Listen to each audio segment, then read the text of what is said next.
All right, you can let's talk about today's topic, and then I'll let you guys work through it there. Okay. Other things.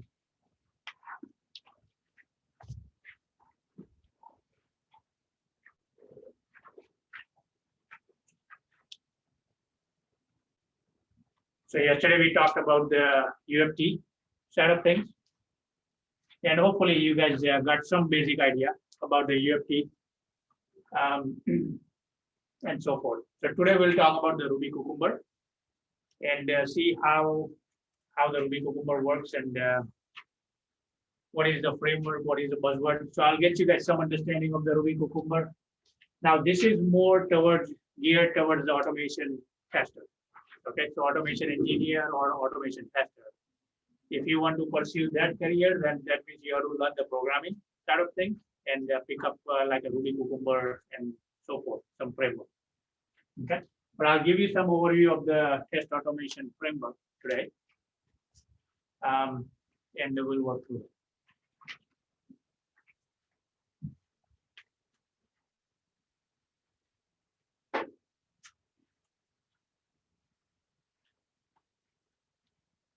So today I will cover what is our test automation framework, and we'll also talk about a little bit acceptance test driven development or ATDD process as well. What is test driven development? Now, as I said, I mean, this is geared more towards automation engineer, but if you understand that, you should be able to answer some of the questions in the interview as well. And finally, the test automation framework. So I think we already discussed this slide. So hopefully you guys know what the automation, what is automated software testing and so forth. So I'm not going to go very deep dive, but ultimately all the tools that we talk about, their primary job is to simulate the real user, right? That's what we were doing. We created a manual test case, and then we were trying to automate using the tool. And we used UFT yesterday. Again, just summarizing what we discussed yesterday. So ultimately, the goal is to simulate real user. And the way the manual testing works is you verify something manually on the screen, right? Or on the user interface, you visually identify and perform some type of action, right? That's what we do in the manual testing. And the tool works same way as well. It's kind of like you simulate it, so tool will simulate the same behavior, what the user is doing. Now, some of the tools like UFT, what it does is it does a record and playback, right? So you record something, whatever user is doing, and then playback the same action over and over. Okay, that's what the UFT works. Pretty much most of the other tools, which are based on the record and play, they work similar way. Now, Ruby Cucumber is a little bit different. Okay, so that's the difference I want to highlight here. So we'll see how different it is. Okay, so that's what we'll go through that. All right, so let's understand this key concept called ATDD. Okay. So ATDD is not a new concept. It goes along with the Agile development process. But what it is like the waterfall, right?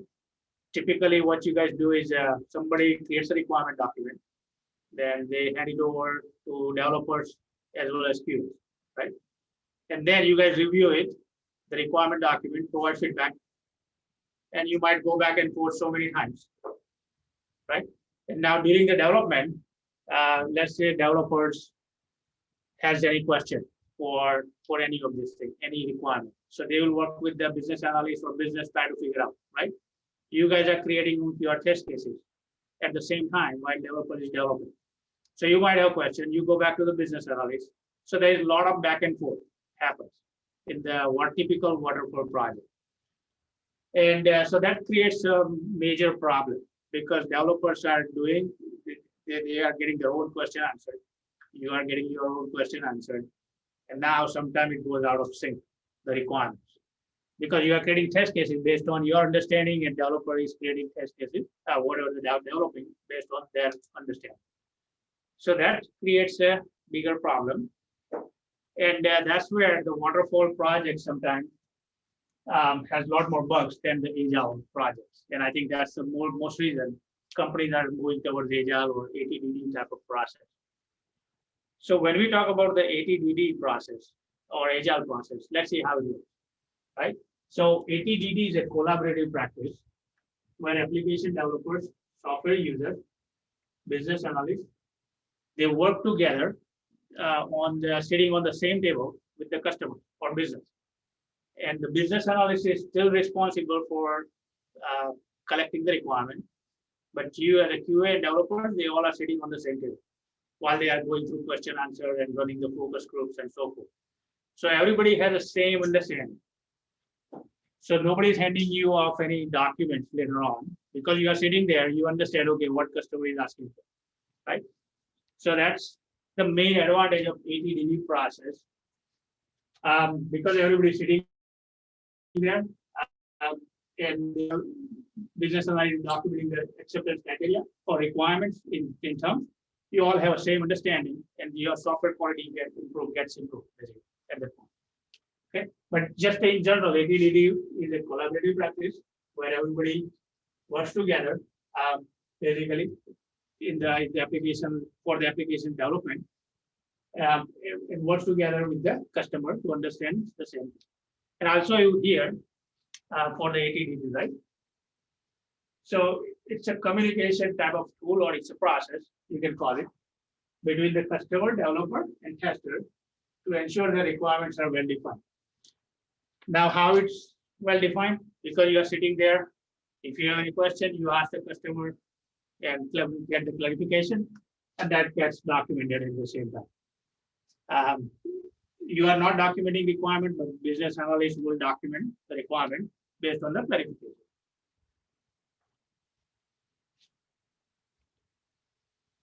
Okay. Now you will probably hear some of the terms is part of the ATDD process or ATDD terminologies. People use different ones. Acceptance test driven development, which is ATDD. Then you have behavior driven development, which is called BDD process. Specification by example, agile acceptance testing, and all so forth. You're gonna hear various different terms. Essentially, all they are doing is it's a process which is part of the ATDD process here. Okay. For you to understand collaborative approach, that's all the key here. Okay. People are gonna throw different terms, just ignore that. And you explain the ATDD, how you work in the Agile projects, sitting down with the customer, everybody on the same table, and that's how this process will work.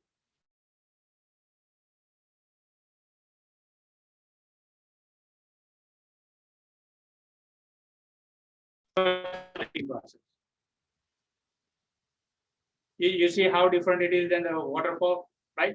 Because that's the main goal. Okay, for you guys to understand this, that's the difference between waterfall and Agile or ATDD or acceptance driven development and so forth. Okay, so as part of the ATDD process, right? Now, how do we make it well defined, right? It says the requirements are well defined here. So how do they make it well defined? So they have the acceptance criteria. The business analyst, instead of writing the big long documents, they will document the acceptance criteria for them. All the requirements are documented in the AC format or acceptance criteria format. So in the Jira tool, I think, not Jira, but I think Azure DevOps, you have a section called acceptance criteria, right? If you guys notice that, you have an acceptance criteria as part of the user story. Okay, you guys remember that? As part of the story, has anybody noticed? So you have description, right, in the user story, and then you have acceptance criteria, and then you have discussion or whatever whatever discussion you have. So business analysts will capture acceptance criteria from the business, and they will document in certain form. Okay. Now I'll talk about the format next, how you should be writing the acceptance criteria or requirement, so that you understand from the QA standpoint as well. Now, typically, what it says is document what is business need, not how business should be doing the work. That's how the acceptance criteria should be defined. Typically, when you write the requirement, right? I have seen the requirements document from the business analyst, and they write all the, hey, you should be clicking on this button, and it should take you here, all kind of design details. Okay, so that's not how it should be working. Acceptance criteria should state the intent, but not a solution. Okay, so you need to avoid all the detail. Kind of like giving the example, the user management, right? So as a site administrator, they should be able to go and create a user. That's the requirement. Okay, how they should be doing it, that's let the team figure out how they should be doing it. So that's how they should be logging the requirement. Like a user can create or edit an account, rather than a user can click on a checkbox to edit an account. So these are design details they should be avoiding in the documentation and so forth. So as I said, I mean, what is expected and not how the functionality should be implemented. That's what they should be documented. So there is a specific format. Okay, so they follow a specific format that is given here. So this is the typical format. Okay, so here, when they document the requirement, so we are talking about requirement. Okay, when they document a requirement, they should have this format: actor, who is doing the work, what type of behavior they're expecting, or what type of work they are doing, and what is the final outcome, or what is observable result. Okay, so this is the format. As an actor, I want to do something so that I expect certain outcome. That's the format. That's what you will typically see in the acceptance criteria section. Okay, if you are working, if the company is following acceptance criteria type of requirements documentation, then you should see this type of requirement instead of the R-flow in the requirement, right? Where it says requirement 1.1, the format should be this, or this field is required, and so forth. Okay, it's a little bit different format. So here, the example here, right? What is the example here? As an administrator, I want to be able to create user accounts so that I can grant access to the system. All right. As a customer, I want to sign up for newsletter so that I can receive the latest update. Okay. So it's a little bit different format, but essentially these are all required. But all it says is why it increases clarity. So here, in our example, right? So we have site administrator can create basically users, right?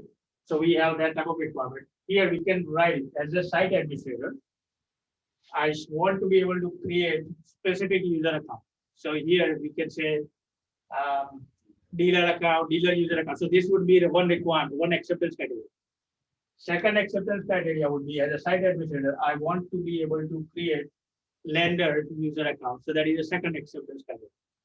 Now, if you look at it, there could be 5 acceptance criteria for the same requirement, but which is okay. It gives you clear understanding who is doing the work and what access they should have in the system, so that they can, what type of accounts they can create. Right? So it's a little bit format. Not all companies follow the same format for documenting the requirement. Even if they are using the ATDD, you might still end up getting the requirement like what we have in the waterfall or R-flow. Okay, so they might still put the same kind of requirement. Not all BAs are good at documenting this type of requirement, but this is the standard way as part of the process. Okay. Now, when you have this requirement, these are some of the benefits that you can get, right? How everybody will understand by looking at those 5 the requirement, hey, how this should be implemented and what we need to do. From the testing standpoint, you guys can take a look at it and say, yep, I need to test 5 different scenarios right there. And I can make sure this user can create 5 different types of users and so forth. So it removes the ambiguity from the requirement. So when we talk about ambiguity, right? So it makes it clear, hey, this is what they should be doing, and this is the outcome they should be able to achieve.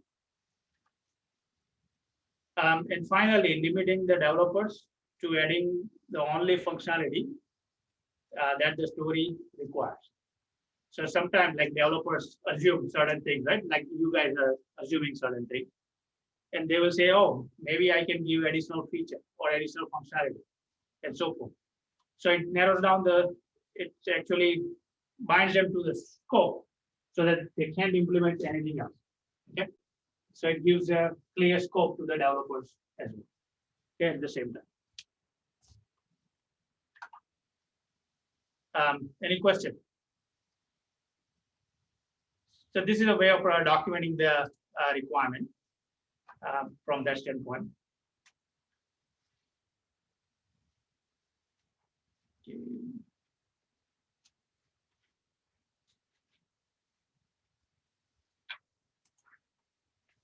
All right. So once you collect all the requirement, right? Imagine you are sitting with the table on the table with the customer, business analyst, and the team, right? It's a development team sitting with the customer, and business analyst will capture that, and you guys are also sitting there. You have the same understanding. Now, when the development starts, right? Before your development starts, you will also have to come up with some type of acceptance test working with the customer. Okay. So let's understand what is acceptance test and see how we can write the acceptance test. Okay.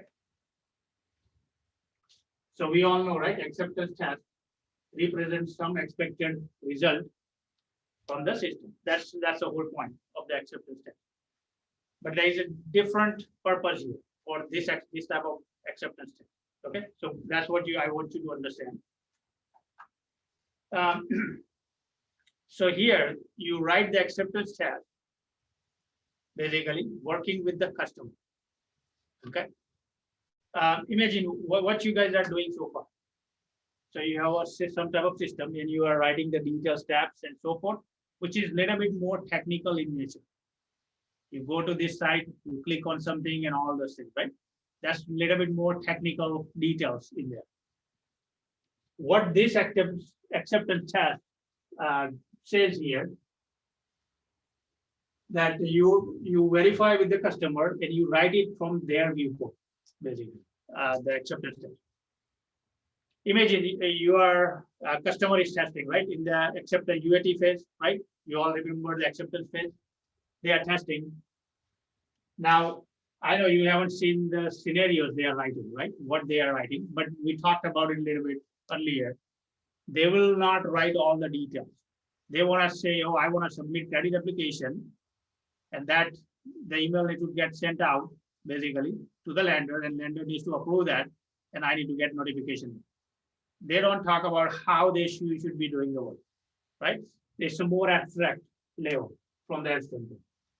So acceptance tests are kind of based on the same concept.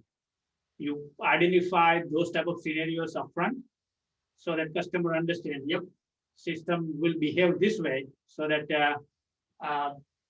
the functionality, then we can verify the functionality is implemented properly, right? So let's take a look at example so that it will clarify a little bit further. But there is a one format here, which is called given, when, and then. Okay, we'll go a little bit more detail later on.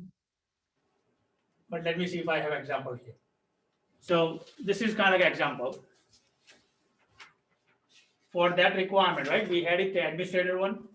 Given I am an admin user, when I create an account, then the user should receive confirmation. That's all we are talking about here. How they are doing it, nobody cares, right? This is you are sitting down with the customer as a QA, and then you are finalizing this type of test, acceptance test, before you even have a software. That's the main difference. Okay, so you have the acceptance criteria. You're gonna look at acceptance criteria and then work with the customer to come up with this test, something similar to that. Okay. Here there is another example on. Given I am on the Bing page or Bing search engine, when I enter search criteria and I search, then I should see matching search results.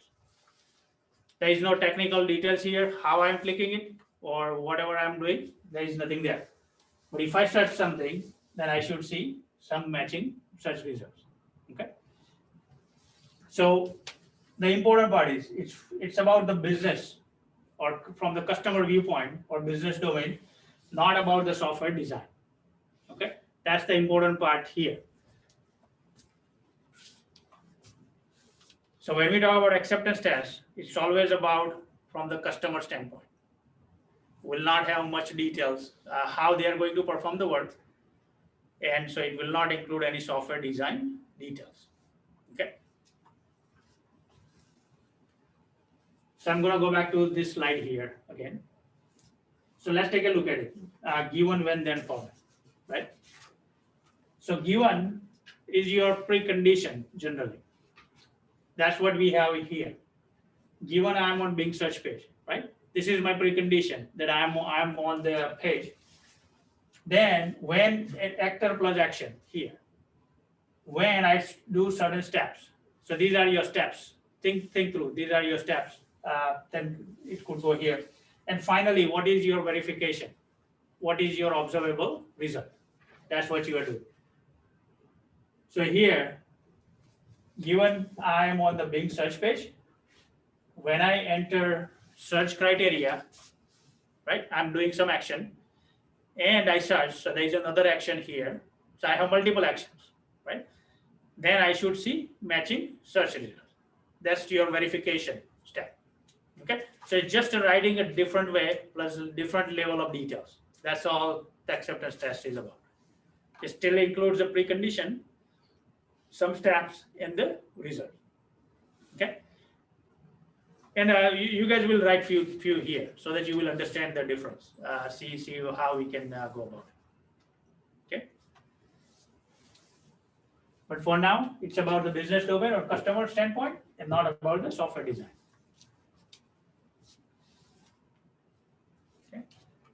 Any question on the acceptance test? And we will work through few exercises so that you will understand. All right, so I think we already covered the Agile side of things earlier, right? Hopefully you have some idea about it. But Agile leverages ATDD. Okay, when you talk about Agile process, and if you are talking about the automation tests and so forth, if company implements the ATDD within the Agile, then this is what you're going to end up working with: acceptance criteria, acceptance test, and from there you might create the acceptance automation test based on the acceptance test. Okay. So Agile and ATDD works together. And I think that some of the terminologies we already talked about: epic, feature, user story, task, and so forth. Hopefully you guys are clear. Let me know if you are not, then I can explain to you again.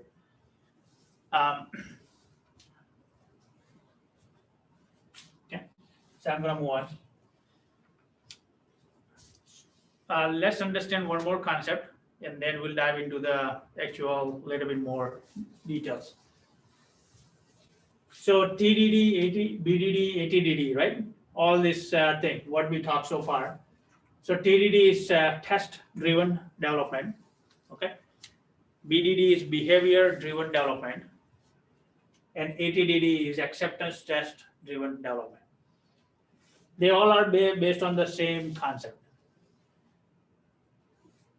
So people wonder, are we supposed to write the test before we build the software, right? So that these concepts are built on top of this. So you write the test before you actually write a code. Okay, and that's what people do in the real. Those people who are working on the Agile projects, they actually write the tests, whether it's a developer or whether it's a QA. You have to write the test before actually you have working code. Okay, that's the concept here. So let's take a look at it, how the TDD works, right? Test-driven development. So when the developers, right? So first of all, TDD, right? It's a method of software development in which unit test is repeatedly done on source code. Okay, and typically the unit tests the developer creates before they actually write the actual software code. So they write the unit test in the code, and then they will actually start implementing the functionality. And when they run the unit test, right? If you don't have a software, then it's gonna start failing, right? That's what it will do. But once they implement the working code, then unit tests will start passing at that point. Okay, so and the process is repeated or iterated as many times as the necessary until each unit test is functionally working as expected. Okay, so if you look at the diagram here, right? This diagram. So first of all, they will go and add a test. This is where it will start. Then they will see that the test is failing. Actually, it is this way. Okay, on the anti-clockwise. So you add a test, see that test fail, right? Initially, it will fail because there is no code, there is no software. Then they will write the actual implementation. Okay, then they will run the test again. It will pass because the software, they have a working software code. And if something fails, they will refactor the code again. Okay, they will keep on adding. They will keep on going in this loop. So it's a different practice. Okay, the TDD is a different practice. And a lot of companies are adopting the TDD. The main benefit is that if something changes, right, the unit test will become part of your regression test. So they will it gets executed every time you deploy a new software version or new build and so forth. Now, what's the difference between the unit test and the tests that you guys are writing? What is the difference? So this one, the unit test, right? They are at the code level functionality. They are kind of like a white box, right? So they know how the code is supposed to work and so forth. So they write it at the white box level. It's called a white box, right? What you guys are writing is more like a black box testing. Okay, you don't know internally how the code is implemented, but you expect something based on the requirement. Okay, so that's a white box. This is a white box. What you guys write is a black box test. Okay, it's a different concept. Okay, these concepts are very different. Okay, meaning between waterfall and agile, there is a vast difference how you work with the process for building the software and so forth. Any question on TDD? All right. Now there are certain TDD tools here, which is JUnit, VBUnit, NUnit, and so forth. These are programming tools, and developers can use them and integrate within the code. Okay, that's what they are doing.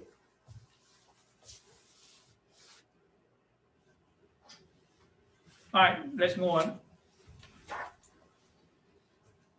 So let's talk about one more concept called BDD, right? So we saw here. So we talked about TDD, right?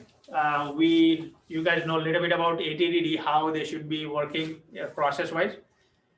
But TDD and BDD both are part of the ATDD or acceptance test-driven development process. So we talked about TDD. Let's see the BDD. So BDD, the main idea behind BDD is, so BDD will extend TDD. Okay, that's the first thing, by writing the test case in a natural, plain English language. Plain English. What is a plain English?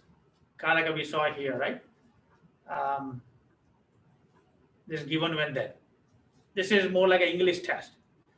Here, given I am on doing something, I'm on somewhere, and then I do something, then I expect something. This is plain English language, okay? Natural language. That's how you're writing the test in the BDD world, okay? And non-programmers can read. So you don't have to be a programmer to read your test, right? Any business customer, right? Because customers, they have no clue what you guys are talking about. So they will say, oh, when I submit something, I should expect an email. That's all I care, right? How it works, I don't worry about it. Okay. So that's the focus. BDD is a non-programmer type of, it uses approach so that non-programmers can work with. Okay. And second benefit is that it gives a clear understanding of what system should do from the perspective of developer and the customer. Okay, so main focus is customer here. Okay, so what the system should be, how the system should behave from the customer viewpoint. That's what the test is about. It is mainly the focus is on the behavioral aspect of the system, not how the system, how it will be implemented. Okay. Manages both business interest and technical insights, which is mainly the functionality of the software, right? And so if you look at here, right? Again, I go back to the test here. So it talks about from the customer viewpoint mainly. Then the developers can use it as an implementation standpoint as well. Okay, this is more clear to me that how they are doing the work and what is the expected outcome system should produce. So they will take that in and implement the similar functionality from that standpoint afterwards. So it will manage both technical and the business insight from the test. Okay. And generally, when you are implementing the BDD type of test, right, you will also work with the customer to finalize that, right, before any development begins. So all the tests should be written before the development starts. Okay, so that developers will use that as their testing viewpoint, as well as you will go and work with the detailed tests, right, basically later on. Okay. So there are several BDD tools in the market. Cucumber is the one that you guys probably heard of it, right? Which is a BDD tool. So all these tools, what they do is you write the test in a natural English language, right? Given when then, and then it can read those tests. What is our goal here? Ultimately, automates the test, right? Automation. So those tools can read the natural given when then type of format, and then start executing the code in the back. So that's what. That's the purpose of this BDD tools, which can parse out your test and then execute the automation logic. Okay, as I said, I mean this is very different than UFT. So what's the difference you guys see here for the UFT versus this Cucumber type of tool, right? UFT, you have to have working software. You cannot write your regression or automation test without the software. BDD type of tools or Ruby Cucumber type of technology tools, you don't have to have working software. You write the test up front, and then you will create the automation test later on to hook that up. Okay, so it's a different thing. And I'll show you the example so that you will understand a little bit more how we write the actual automation test once we create the given when then type of test. Okay.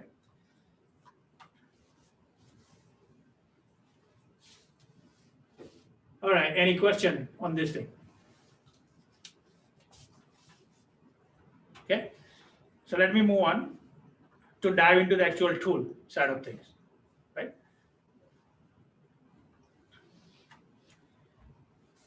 So now we can see what is Cucumber. So now we understand a little bit, okay, how we can write BDD tests. Let's talk about the tool now, okay? So Cucumber is a command line tool based on the behavior driven development, or BDD. Okay, it's a BDD tool. Now, when we talk about any tool, right, it needs to follow certain rules, how you are writing your plain English type of test. Okay, so obviously you have to write it in a specific format, that so the tool can understand what you are writing in there. So given then when is obviously there, but again, where you are going to store those tasks. So there is a file called feature. So kind of like your text file, right? You can write in a .feature file, which is nothing but a text file, but you have to create it certain way. Okay, so there is a standard format for writing that. Let me show you the format, what the format looks like for the test. So what I'm going to do is, so I have this notepad, right? So first of all, there are certain keywords here for writing the test. So we know there are 3 keywords: given, when, and then. Now these 3 are for writing your actual test, acceptance test, right?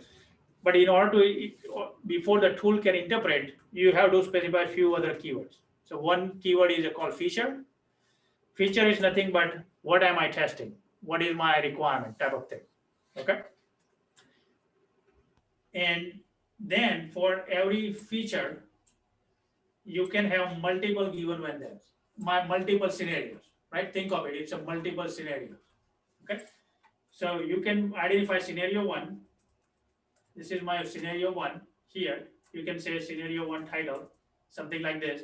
Then you can have your acceptance test. Then I can have scenario 2, and I can say name it as scenario 2. Then I can have another given, when, then, and so forth. Okay. So in one file, you have to have feature keyword at the top, and then you have scenarios, have multiple scenarios within the file. And finally, you save the file as a features, whatever feature you are testing. Let's say site admin user creation. And you name it as a .feature file. Okay, name it as a .feature file. Now, if you do that, then this file the tool can interpret. So it has to follow certain rules for writing the feature file. Okay. So let me come back here. So I just wanted to show you quickly what it looks like.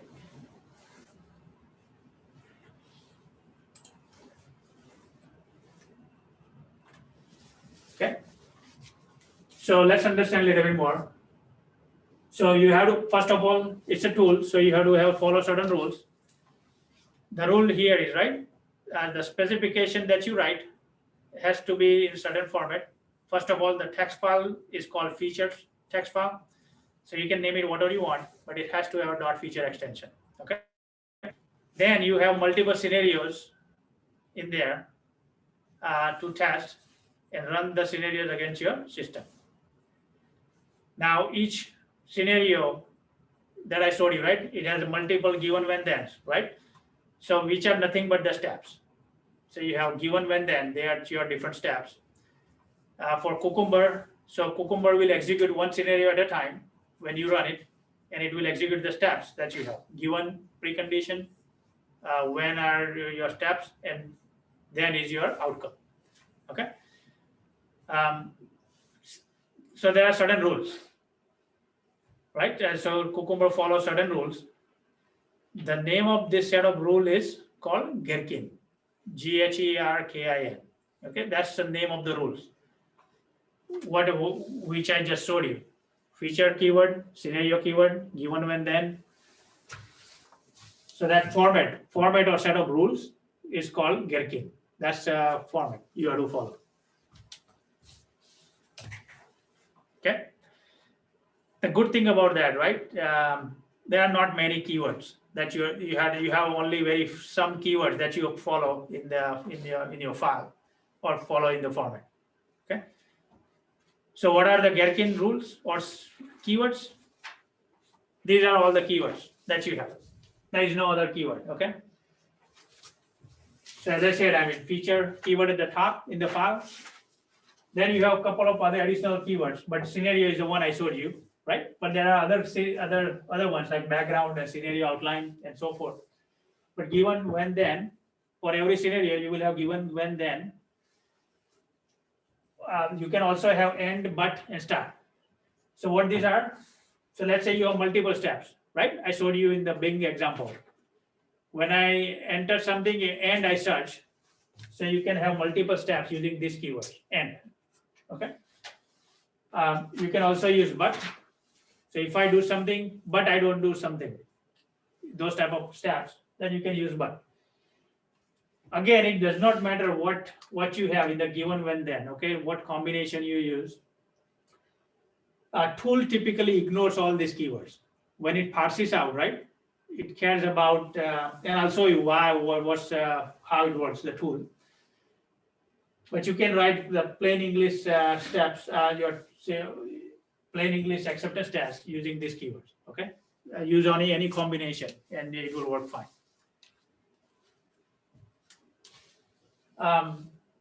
Scenario outline is used mainly. So scenario outline, right? And the examples, they both work together. So if you use scenario outline, you have to use examples. Yesterday I showed you, right? Parameterization example. Exactly, that's the same thing you can implement using scenario outline and examples. So scenario outline, you write the scenario in the same way, given, when, then, and the examples, you supply the list of values, basically. So you have different values. That's what you can supply here. Okay, and it will execute appropriately.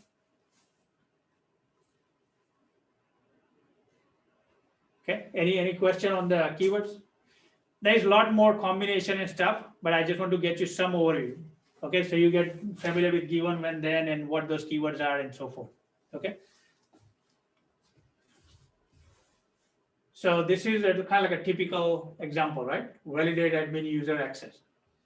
Assume this is your acceptance criteria given earlier. As an admin, I want to be able to log in so that I can access functionality. That's my acceptance criteria. Then I will write, based on that, I will create the this type of acceptance test.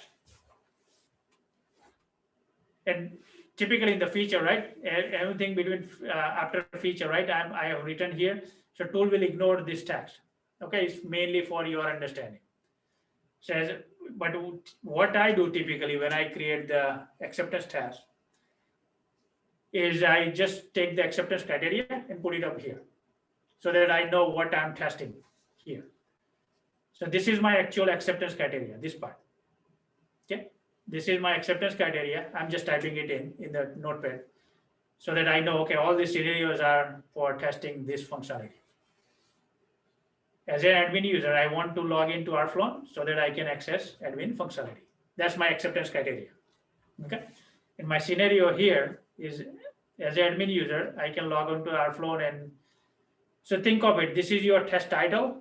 That's what you are putting here after scenario. Whatever it makes sense, you can just put it up there. But important parts are the steps, given, when, then.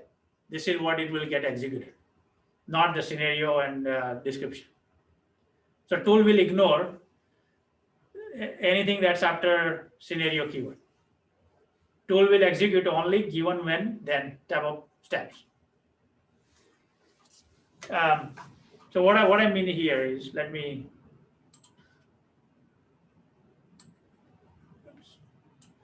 So let's come back here. So this is for, so if I write in ABC here, right? Nothing gets executed. This is mainly for your understanding. What is this file contains? So anything that you put it here after feature, it will be ignored by the tool. It will not get executed. So generally, as a best practice, right? This is what I do is you put the acceptance criteria here. What you are testing, what is your requirement? Remember, acceptance criteria that business analyst is writing, that's your requirement. right? That's what you are writing, creating the test for. So here I can say as a admin, I want to log in so that I can access my functionality.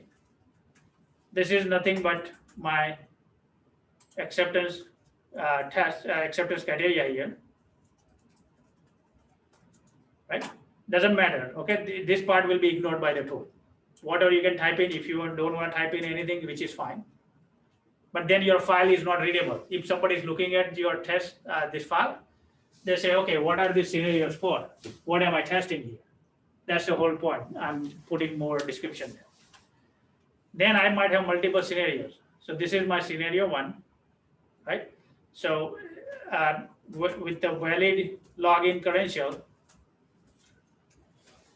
I'm able to access site functionality. Okay, so this is my positive scenario here. And given whatever you have it given when I'm on admin homepage, when I enter admin credential, then I can log in, then I'm on our Flown homepage. That's my first step, right? So given I provide valid credential, when I log in, then I shall see my homepage. Something like that, right? This is my positive test case. Your negative test case, right? So you can say negative or whatever verbiage title you want to give. Negative scenario. Okay. Given when given I provide invalid credential. When I log in, try to log in, then I shall see error message, right? So this is my negative scenario. I am covering both here. Okay. Does it make sense? It's a little bit different format, but it's a little bit simpler as well. Okay, because you don't have to worry about how I'm going to do what and all those things. You focus on, okay, what is the functionality? What is the acceptance criteria we are testing? And you simply create the acceptance test. Because these are for users, typically they have to sign off on this acceptance test. Okay. Yeah, so that's why you want to provide plain English, and then you will convert to the automation test later on. Okay. Any question on this?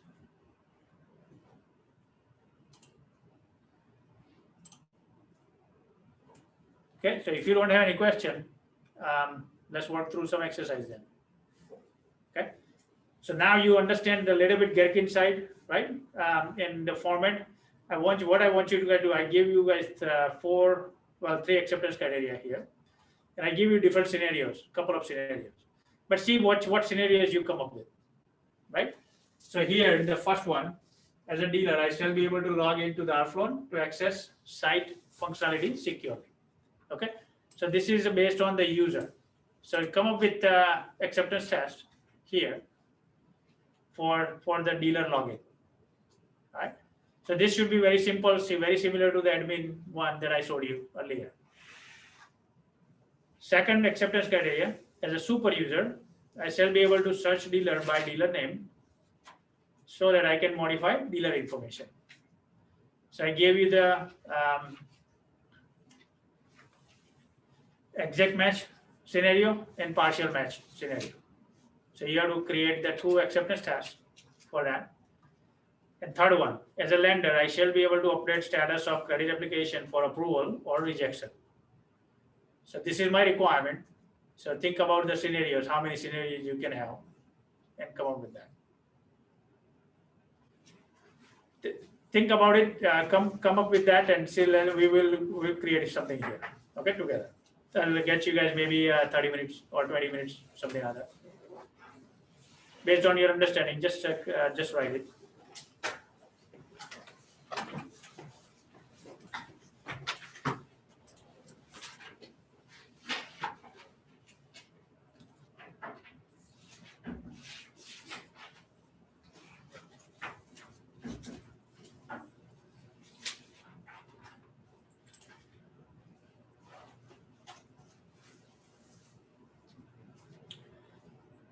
Ted and Samuel, do you guys have any question? Not so Or you far, guys but know what to write? I'm looking for. I'm a little confused on the second one where the scenario is exact match and partial match.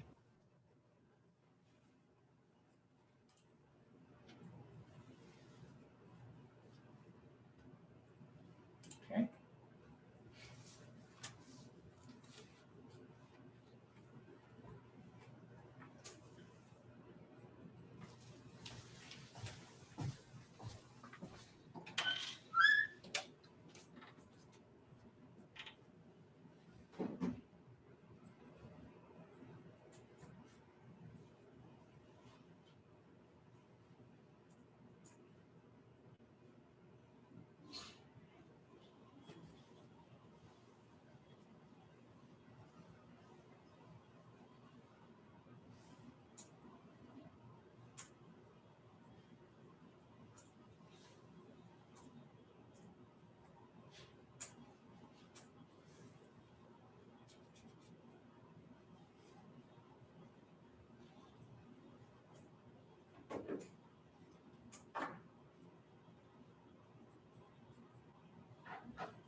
That's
what I'm thinking. That's what I'm thinking.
How are you guys doing?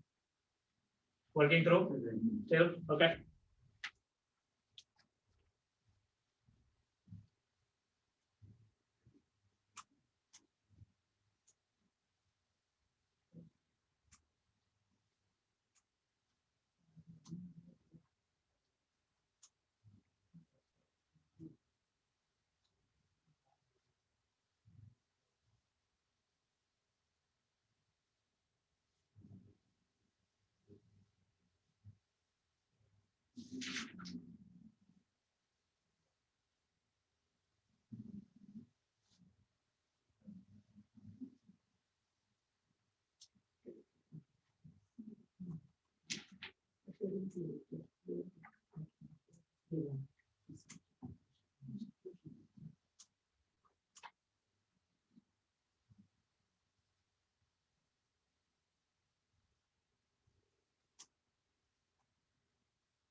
Right, so let's see what you guys have, right? It doesn't have to be perfect, okay? I just want to see what you guys came up with. And we can always revise it up.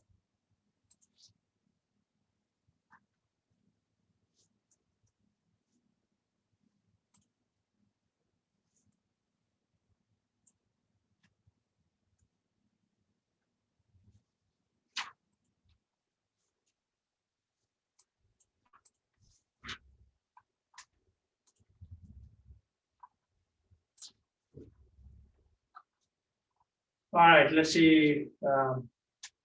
So the first one, right? This should be the straightforward, hopefully. Well, what do you guys have here? Anybody? Okay. Yeah, go ahead, Lisa. This scenario, as an side admin, I'm able to block the page Okay. and given, Talk about the given when then. okay, given able to view home page and apply. When able to enter valid username password to access the information, then I can able to log in to the site and I can able to view the page. Is it better to use Right. and also? No, you don't have to. So given was what was your given? Given able to view home page on Appleon. Okay. Okay. So this one, the precondition, okay, when I enter valid username and password, then I can log in and view homepage, right? So these two seems fine. I'm not sure about the precondition. Does anybody have anything different? I'm on Appleon homepage. Okay, so you are on, I am on Arflon homepage, right? When I enter valid username and password, then I can log in and view my homepage. Right? So I think this one, I think, so you need to be on the Arflon somewhere, or you can say when I access Arflon, basically homepage or something like that, depending on how you want to write it. Okay. So it is fine. I think the first one is very straightforward. Okay. So that's no biggie. How about the second one? Dealer user for scenario one, exact match. Anybody has it? Here a second. Go ahead, Nikki. Post match, the post scenarios for exact match given as a super user on super user homepage. When I search dealer by full name, then I get the exact match and I'm able to modify it. So when I search, what did you say for When I when? search dealer by full name, Okay. then I get the exact match Then I shall see exact match. and I'm able to modify it. Okay. So here, when I search dealer by full name, then I shall see exact match. And so you have two post condition or the observation, right? Which is fine. Now here you can be as specific as you need. Okay, here when I search it's kind of like a test data, right? So you can put your test data. What is that you are searching? So here you can say when I search dealer, German Toyota. This is a dealer, right? So full name doesn't come in the picture, right? It's a company.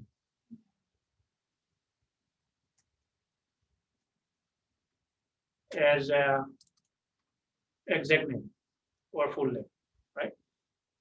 Then I shall see exact match. Then I shall see exact match. Here again, you can say exact match of German Toyota, and I'm able to access and modify. So this becomes your test data. Okay.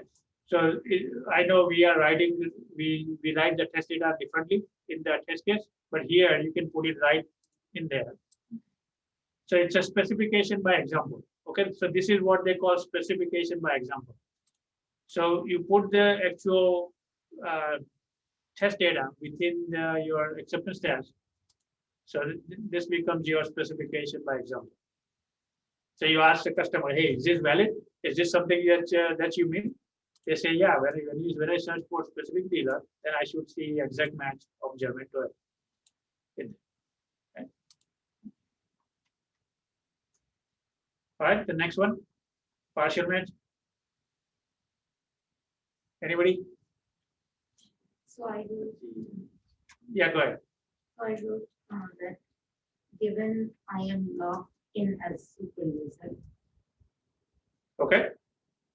when I search dealer name with partial 3 characters, With the partial 3 characters. then I will be able to see Okay. all option found with that 3 characters. Then I shall see. What was the last part? I will be able to see Okay. all the option found with those 3 characters of partial. Matching with 3 characters. Mhm. So all the dealers matching with dealer names, matching with 3 characters. Mhm. Right. So I'm just correcting a little bit over there. So that's what your intent. Again, you can go. What is your 3 character searching for? Okay. So this is the GER. Yeah, GER.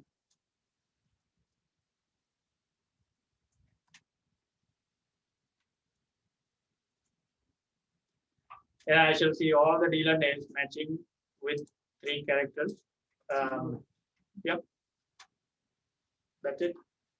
So it becomes very simple, right? I mean, when you write this type of test case, I mean, acceptance tests, it becomes simple.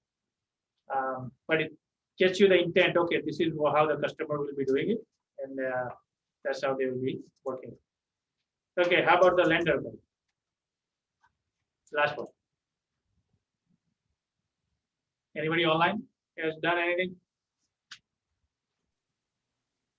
Wait, what was the question again? Lender?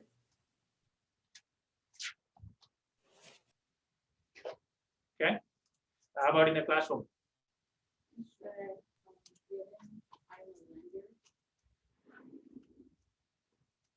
Okay. When I receive credit application, then I can put credit application. Then I shall be able to approve.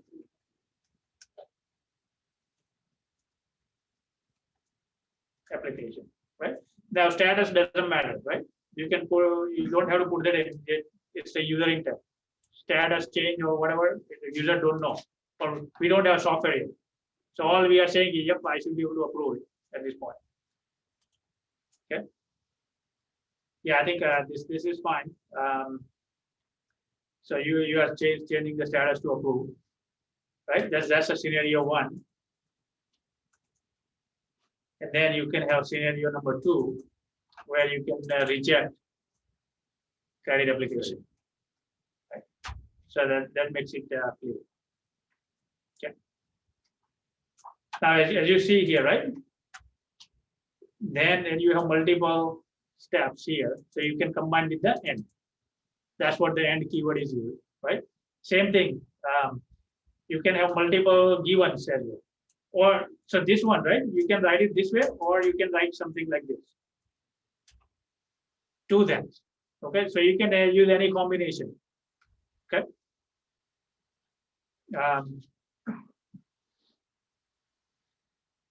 And so forth. So given, you can have multiple givens, multiple whens, or you can use given and when and then but, doesn't matter.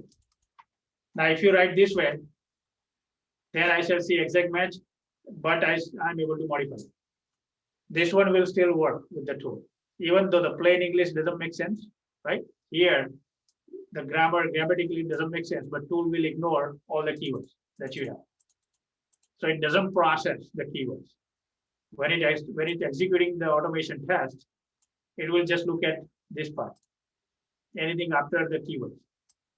Okay, so it will look at this part and try to execute the automation logic. And I'll show you how it works. Okay, a little bit further. But for now, just remember the given, when, then, but it's nice. It's for our purpose. Otherwise, you can just put something like this. Star is also a keyword. Okay, so star as a super user, because keywords are ignored by the tool. All right, it's for our readability purpose only.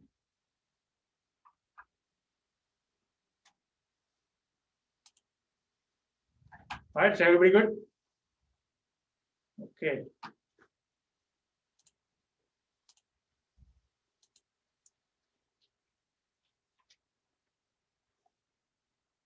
All right, so hopefully you guys got some idea about what acceptance tests are.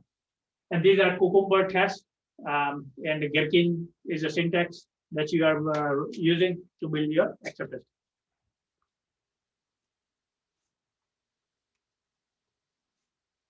Okay. So let's talk about how the tool works, right? How the Cucumber works. So as I said, right, Cucumber is a command line tool. When you run it, it reads your specification from the text file called feature file. Now you also have like a scenario and steps, right? So it will run the first scenario first or execute the automation test. Then it will move to the second scenario. Then it will execute that test.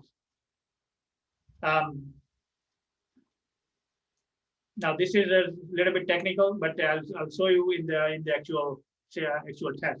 So typically you will create some project using some tool called RubyMine, or maybe you can use some other tool, and create your project structure and so forth with a certain format. Put your files, feature files in certain format, certain directories. Okay, so I'll show you that a little bit later.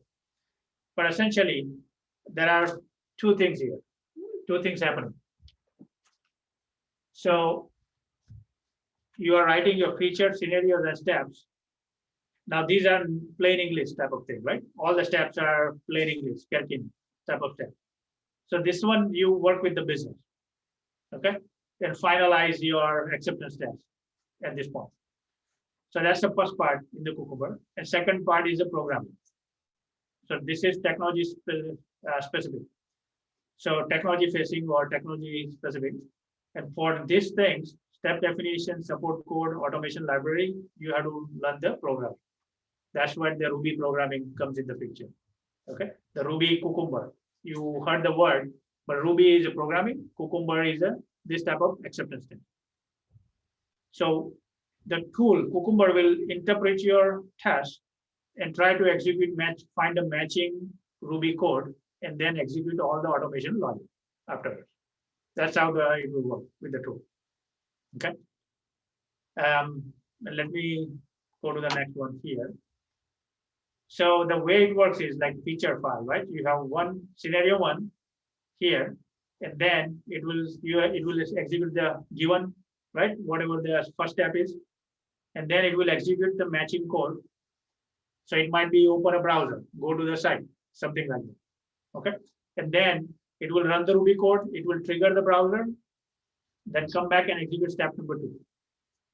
Then let's say you're going to the second page. So step number 2 might be, okay, open the calculator page. So that's what it will go again, execute Ruby code. Then third one would be, okay, I'm putting some amount and so forth. So all the steps you are building, writing in the Ruby program. Okay, afterwards. So let me show you the actual example here, how this tool works. So I'm going to flip to my actual programming IDE here. So as you see it, right? So I have this feature that we wrote in the plain English. This one is for a load calculator. Okay. So here, given I am on calculator page, when I enter 1000 as loan amount, and I calculate, then I shall see 30 as monthly pay. This is my simple scenario here. And where I wrote it, I have a load calculator.feature file. Okay, so that's where I created it's a plain text file. I can open in a notepad and so forth as well. But I'm using a RubyMine IDE. So this is a development IDE for automation tests. Okay, so I'm creating the first thing I need to create is a feature file. And then I had to create associated Ruby code in there. Okay. So for the code wise, so as I said, there is a step definition folder. So there are certain things goes in there. There is also a support folder. So I need to put maybe a little bit more Ruby code in there. So let me show you how the tool works, right? So this one, given I am on calculator page, okay? So what it will do is, as it will execute this first step, and then it will find a matching step definition or Ruby code. So kind of like what I had it here. This is the step definition logic. Okay. So here it will go here, and it will find in this file, given I am on calculator page, right? Remember the given word is ignored. All the keywords are ignored. So it will look for the text. What is my first sentence? And then it will execute the code block that is in the Ruby program. So this is Ruby programming. Okay. So I'm calling this method, this program, I'm calling this one and calling this one. Now let me show you one level down. What is this program? Okay. So this one is a load calculator. So I organize my Ruby code here, and you should be able to see it as well. So these are all my different elements on the page. Okay. So I have this control. Remember the button that we have. This is the ID of the button, and I'm getting clicking on the button. Okay, that's what I'm doing. Then this is the ID of the amount, loan amount, where I'm inputting, and then what amount I'm inputting. So that's my test data. So that's coming in from my test case here. This becomes my test data, 1000, and I'm expecting 30. So that this value flows to the actual code, and then the code will set this value in the text. And then I'm clicking on a button, right? This is the main link calculus. So I'm hitting the calculate button, and finally, I'm verifying some amount in this particular field. So you see $30, right? That's actually a HTML element with ID of this one. So I'm including and putting the verifying the, hey, do I get 30 or 40, whatever. Okay. Now you guys might be wondering, how do I get to the page, right? So this is on the calculator page. So this program uses this other program. Okay. This is how it organizes. You can organize, but here is the opening of the browser type of code. So I'm opening up a browser, Chrome browser. Okay. And then I'm going to the Rflow site, which is here. This is the UI. And after that, I'm setting the username, password. I still need to log in, right? So that's something I have to build in the program side of things. So this is all about programming. When you talk about Ruby Cucumber, everything you have to build from scratch. But UFT, it was generating for you. Here you have to write everything. Okay, so it's a little bit different. But ultimate goal is, if I create this task, I should get the right result, right? My automation task. So let me just go and run it so that you can see it. So I'm going to run this loan calculator feature. So I right click on it and say run. So I'm running my test. Okay, it might take a few seconds. So it will pop up the browser window. Okay. Then it will go to the site. My program is executing now. So it will go to the calculator at the same time, and then finally it will say passed or failed. And then, so here, this one is saying that, yep, it passed. If it fails, then it will tell you the why it failed, and so forth. Ultimate output is same. The goal is same, but how you create your automation test is different. Now, why you have to write the programming? Because these tools are free, right? Remember the free. The UFT costs probably like $50,000 a license for one machine. This one is free. So that's the reason company says, why don't you go learn programming and basically become a automation tester. That's why companies are using this type of tool. It's not that sophisticated because you have to build everything from scratch. Okay. So then this is how this particular piece works. Okay. So that's the Cucumber process. I know you will have tons of questions, but it requires a little bit Ruby programming and so forth on this one. But hopefully you got the idea on what is involved in there. Now, I think I already talked about, right? Step definition. This is the file, the Cucumber file that starts. But ultimately, it will activate the step to run the automation. This is what it will do. And I show you the matching step, how it finds it, right? So I showed you this code as well. This is a trigger point. So if this is your Gherkin step, then it will find a matching step definition, and then it will implementation of the test code. So it will execute the open browser or whatever you need to do. Okay.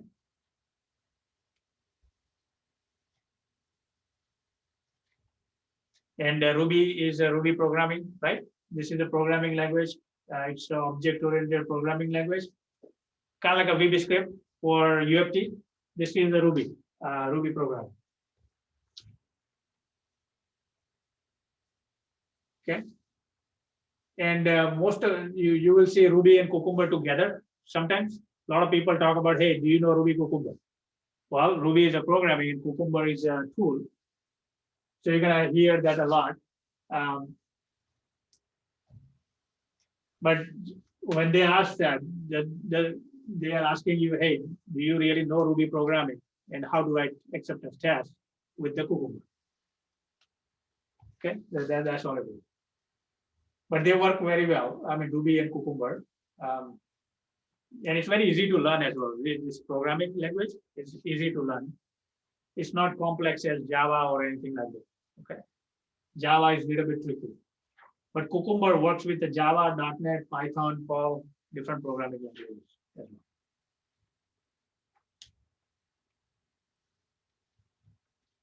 Okay. Now let me skip to this part here.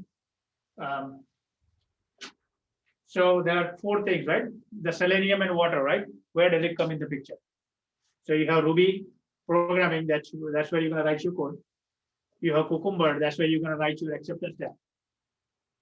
But in order to interact with the browser, you're gonna need some type of a web driver component. And that is where the Selenium or Water comes in the picture, okay? So Water is a web driver. It stands for Web Application Testing in Ruby. And in order to interact with the HTML, you have to use the Water web driver. Okay. So when I come here in the code, I'm using a Water web driver to initiate my browser window. Okay.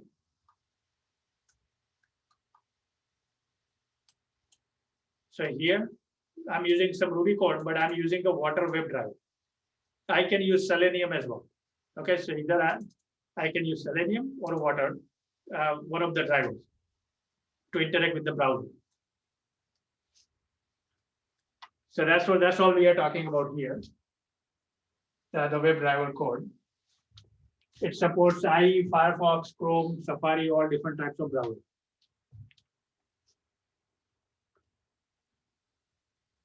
And it allows you to interact with the web page, basically.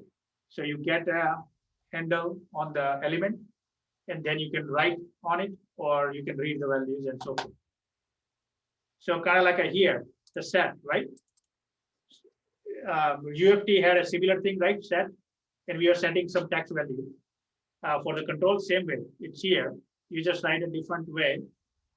So this is the ID of username, and I'm setting the whatever username over there. And this is a password, and I'm setting the whatever value. Okay.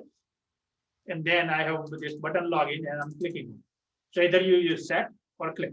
Again, same concept here. Okay. And if you see it here, the one that I showed you with the, so you have browser instance, you have a tag name, and then you have specific attributes, and then the action. Same way, kind of like a UFT, it was similar. So you have browser in the UFT, you have page name, then you have a HTML element, and then you are setting whether you want to set the value or click on. Okay.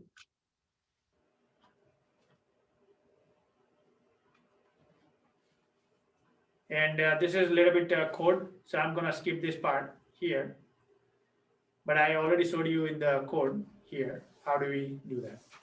Okay.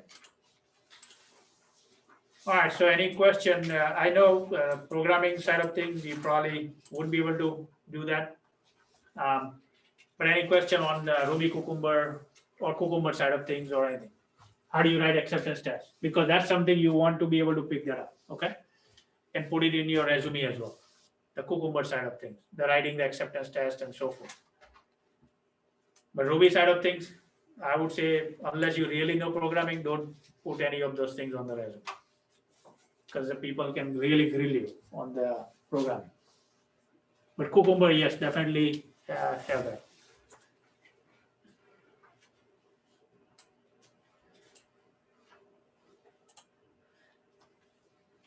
All right, any question on these things, what we talked today?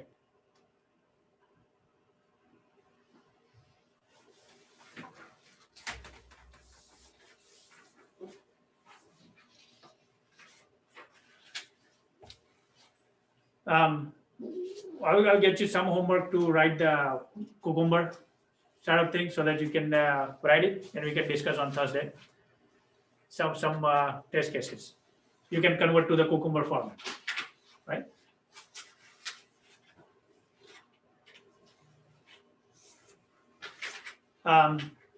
Any other question? Because this is kind of like a last topic that we have, other than the Tosca, which we will do it on one of the Thursdays, okay? Before the project weekend. So anything that you want to discuss now? If not, I'll have Dilip come and talk about something else.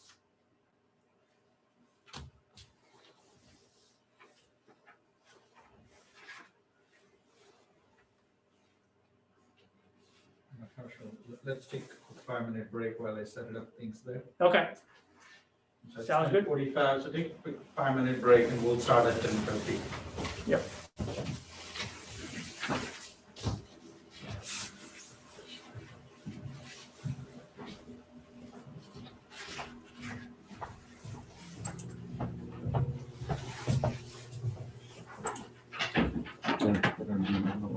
Yeah. I'll just go to the. So what I want to do is I want to recap what you learned it so far, right? So we are kind of pretty much done with all the other things. You're going to get into the new project next weekend. In fact, Harshal has sent it out, so you should have already in your inbox. What I want to do is I want to recap it in terms of what you did it, right? And we'll do it by SDLC phase. So the goal is I want to let's talk about SDLC phase. Then what activities as a quality assurance person you do it during that phase, what tools you will use it, and what artifacts you will produce it. Okay, so I'm going to be the person who's just going to capture the notes. You are the one who's going to drive me to do that. Okay. Now, a couple of things I'll remind you. I have 2 teenagers in the house, so I'm fairly used to getting them thrown question at me, okay? And I've been teaching for 25 years. So I'll just keep typing what you tell me. I will know the difference when somebody questions me versus somebody answers it, okay? So we'll go get started. So what is the first SDLC phase that you started?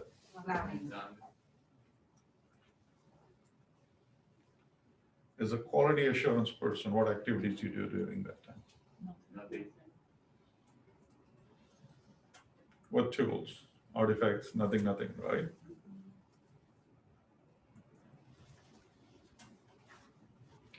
Okay, what is the next phase?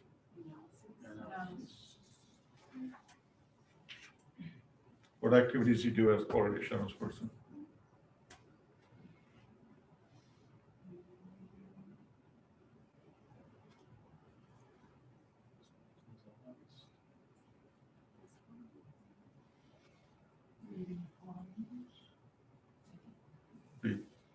So I can hear it and I can figure it out whether it was a question or assumption thrown at me or it's an answer thrown at me.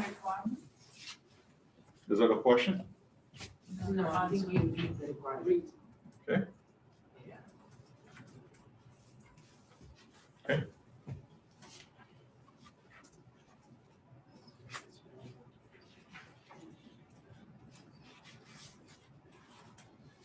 Tools, nothing. That's it, nothing else? Maybe initial test plan. That's a guess that is thrown at me.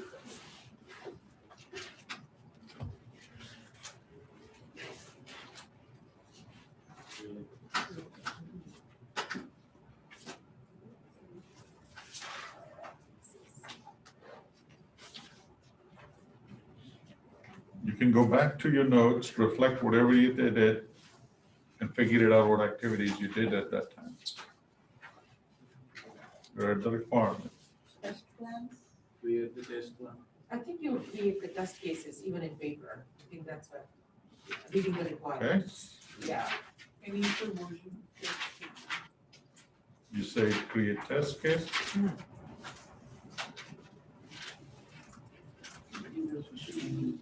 Okay.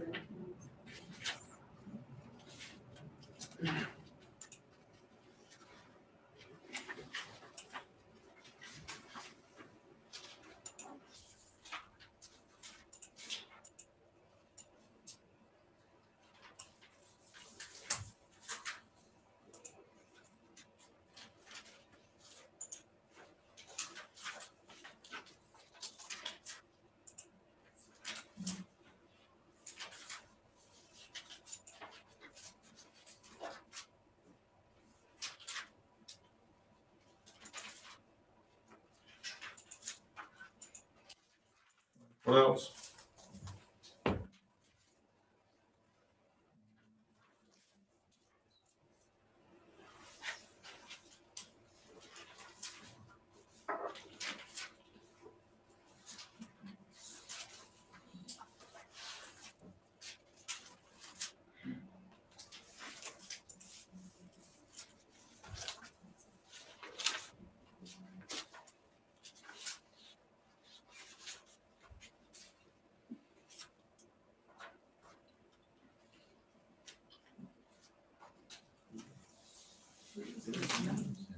Tools will be done.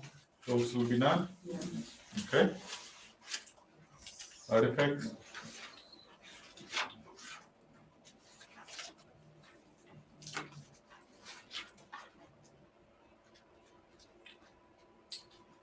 Remember, like, it's think of this way. It's somebody like me sitting on the other end of the table during interview will plainly ask you what activities you did in the analysis phase. Yeah.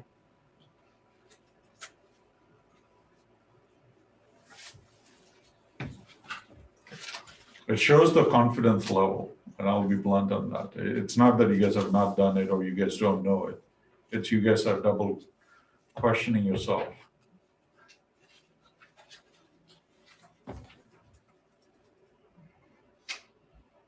All right, since I see it crickets, I'm gonna move it to the next one. What is the next phase? Design. Design.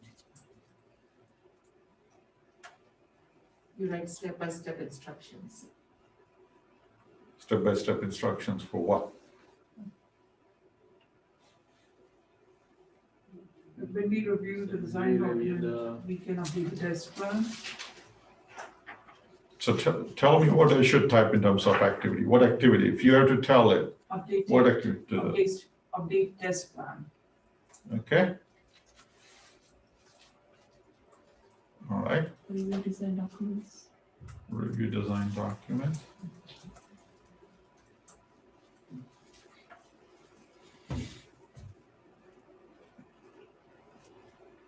Are we using any SDLC management tool here, like when, where we are writing? Whatever you use it.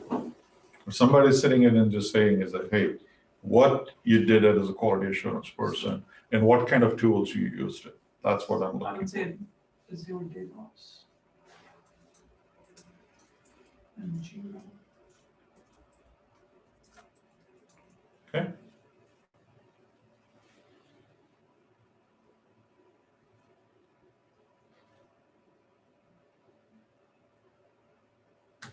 What are the things you produce?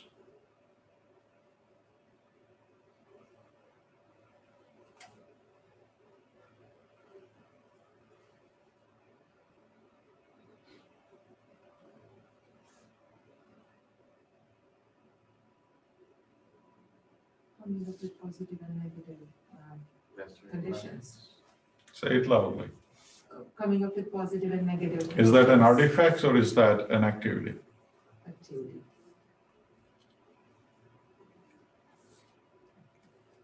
So how would you rephrase that activity of just like what you said? When you come up with positive and negative test cases, what are those? Coming up with scenarios. Those are test cases and test scenarios, right? And what are you doing there? You're writing it, right? Mhm. Or creating it. I can't write it today.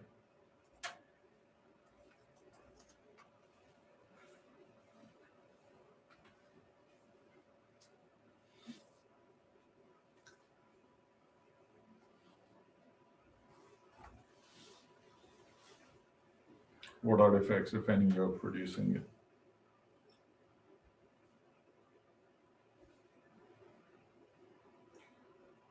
I want you guys to think for a moment, right? So are you all in agreement with the analysis phase? You're working, one of the activities to creating test plan, right? So if I create those activity, shouldn't I give it to somewhere, somebody in that same thing? Right?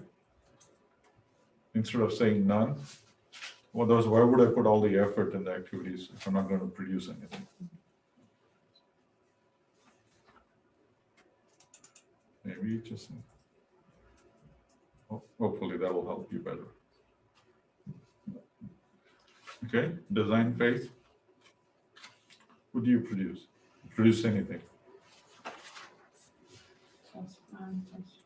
Test requirements. You are now guessing and throwing things at me. Tell me what artifacts you produce. Test plan, test cases.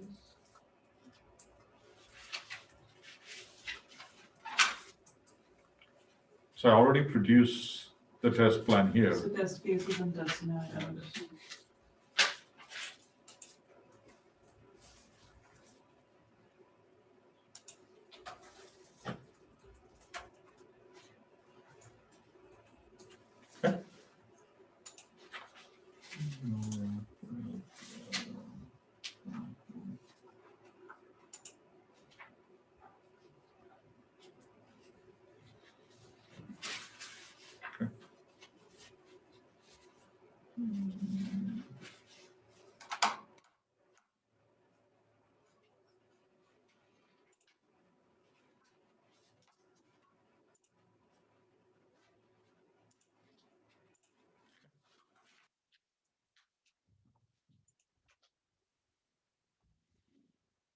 Anything else? All right, let's talk about the next phase.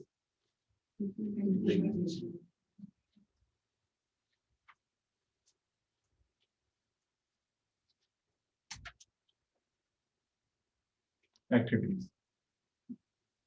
Writing detailed test cases. Sorry.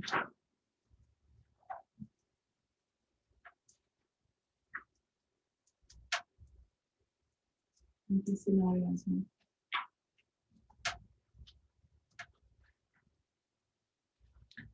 So help me understand, what is the difference of the things that I'm doing at the design phase versus I'm doing it here? And remember, I read the test cases also an analysis phase. So you guys can't make up your mind in one phase. You're going to keep going it across the board. So somebody tell me, how does the progression work from here to here? Or you're just like, it's kind of dragging yourself to make more money and says, I'm going to keep doing this thing. We should have a solid test plan at the end of design phase. And we are implementing an implementation. All We are right. executing. Because implementation, you're not writing the test case for. No. So your disagreement with the implementation, not writing the test cases.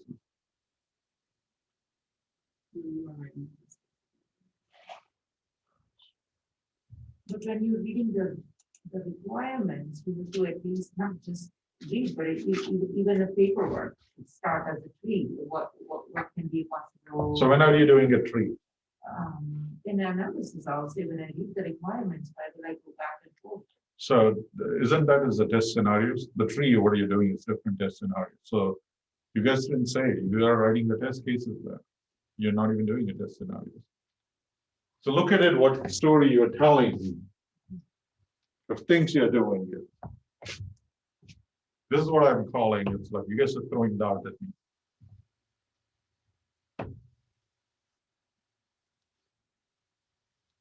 Okay, so let's continue first. I want to get you a sense, really understand what you feel that you've been doing as quality assurance person for that. Okay, what tools?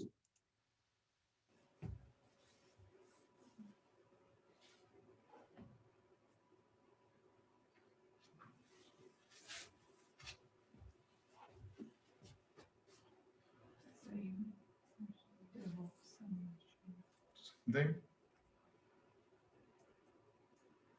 Okay. What are the artifacts you're producing? Same?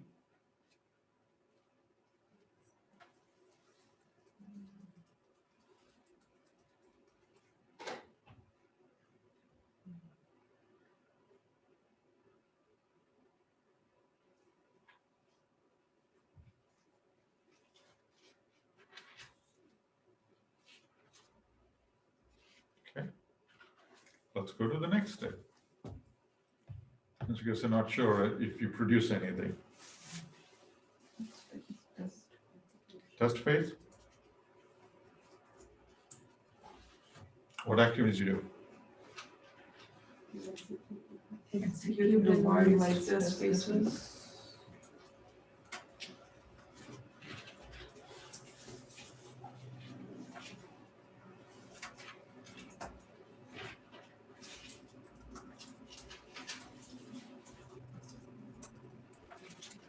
Okay. Do anything else? Is there any defects to follow the defect management process?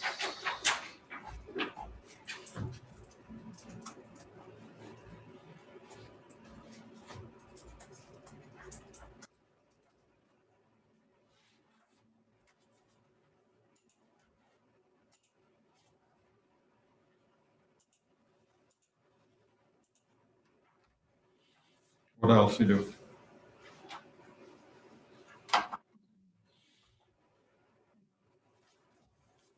UFT or combine. That's a question to me. Okay, sorry. Tools. Tools? What tools? UFT. Combine.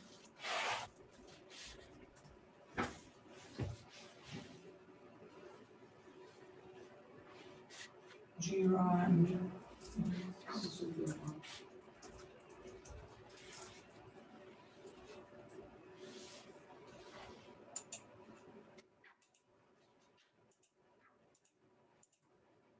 We also do end-to-end testing, load and performance testing in that case.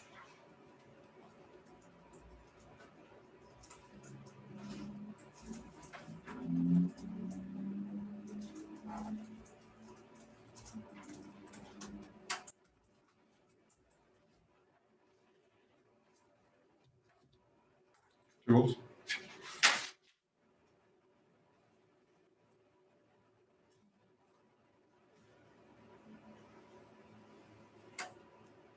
Is there a reason you're specifically saying end-to-end testing and load and performance testing, but you chose not to talk about the functional testing, regression testing, or anything else? Just came up to my mind.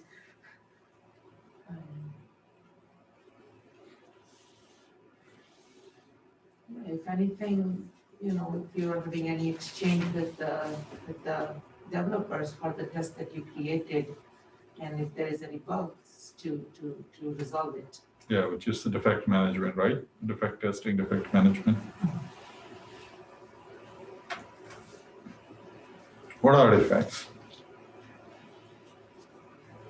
Don't look at the final product before you go to the user. Are you coming up with a final product? What is the artifacts you're producing as a quality assurance person?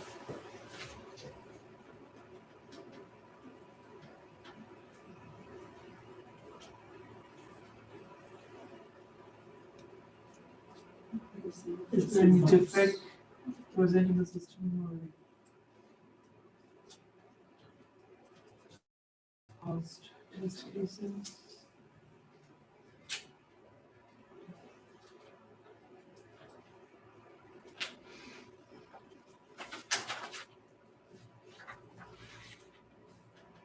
All right.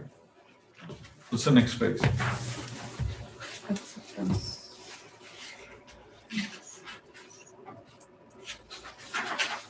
What do you do? QA can support user testing. Okay. What else?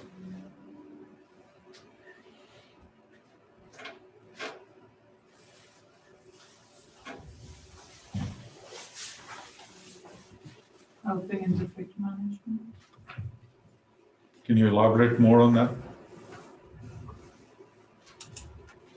I think we already covered defect management and testing. But when you say helping in So if defect there is any management, defect during user acceptance testing, we can report that defect. okay, so you'll report it. Is that all you do? Because then I would change it that help in defect reporting, not necessarily defect management.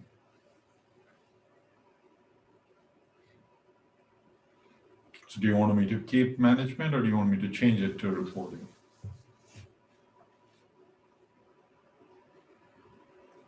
Reporting. Reporting.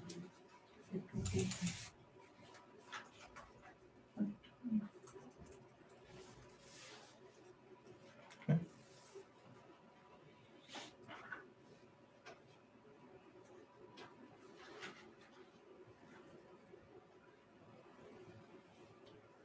Any other activity, any other tools?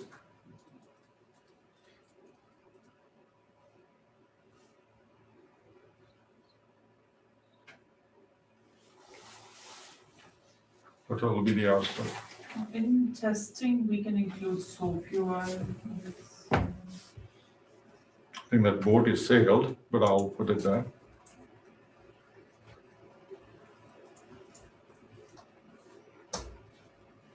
Okay, In the testing also for the artifact, we can write review and audit. what is review and audit? Did you do that? And We're give me an reviewing if all example. the cases are passed or not, if all the requirements are good before you put it out to the end user. So you're reviewing it. What is the artifact you're producing? Help me understand when you say I reviewed it. What value it is to the project that, yeah, you reviewed it. Just checking the boxes that it's all good to go before I send it to the production or towards the user. So it says system readiness. Yeah. Is what did you call it? Right. Yeah.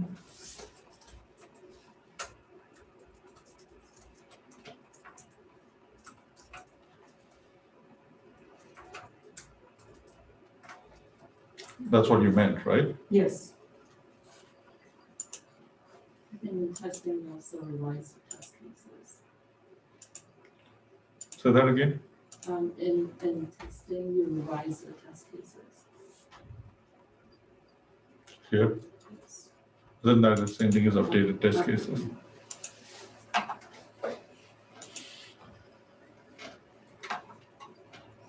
Okay.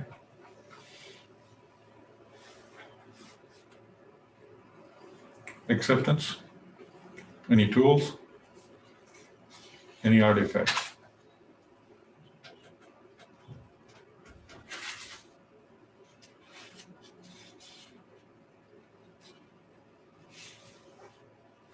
All right. What happens after that?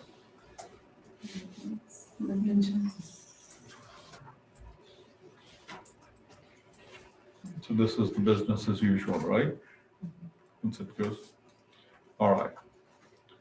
So I'm just gonna minimize this to, let's see if I can fit it. Okay. So when I look at it, this, right? This is all you do as a quality assurance person. Right? Yes, no? So if I like it's kind of review it, the only thing you do it, from what you're telling me, is you just write test cases and execute them. That's all you do. So you're just a tester. You're not a quality assurance person. Oh, by the way, Herschel spent 2 hours. Herschel, I don't know why you spent 2 hours today, because I don't see any of those things that you toilet at all here.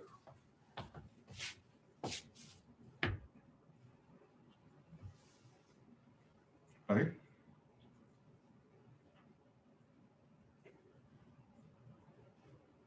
So let's go logically. Okay. So we'll go logically. Obviously, planning what happens in planning. Business case, right? Whether I'm going to build a system or not, is there a financial decision, right? If there is a valid justification. So probably we say that quality assurance person is not going to get engaged much. In the analysis phase. So you just read the requirements, don't do anything with it? What are the things that I ask all of you to do it as soon as you read the requirement? 3 C's and T. Where is it? All you're doing is just reading a requirements. Just might as well read a nice, good story, novel. Right? Why do you do 3C and a T?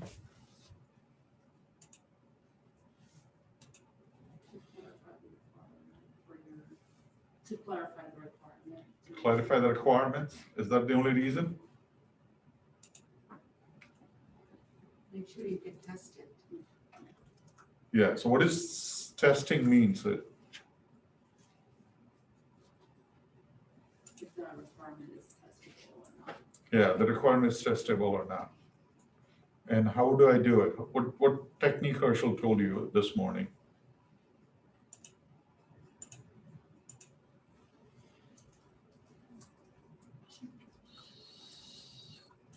How I'm going to test it, right? You say just use Gherkin, right?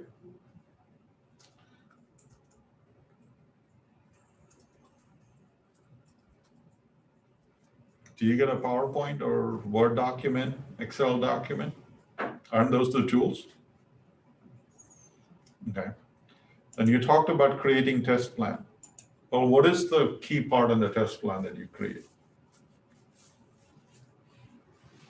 Do you remember an estimation exercise I talked about? What was the value of doing that exercise? Why do you need to do it?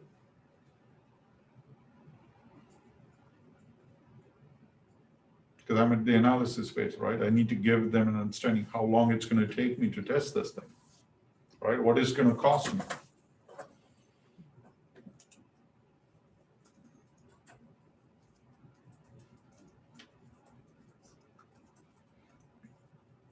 Right? So I need to do it during this phase.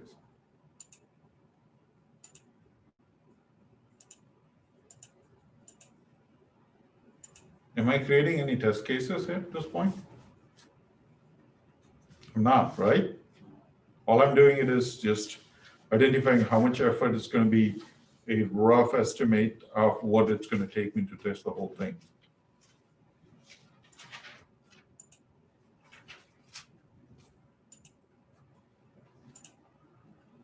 So I use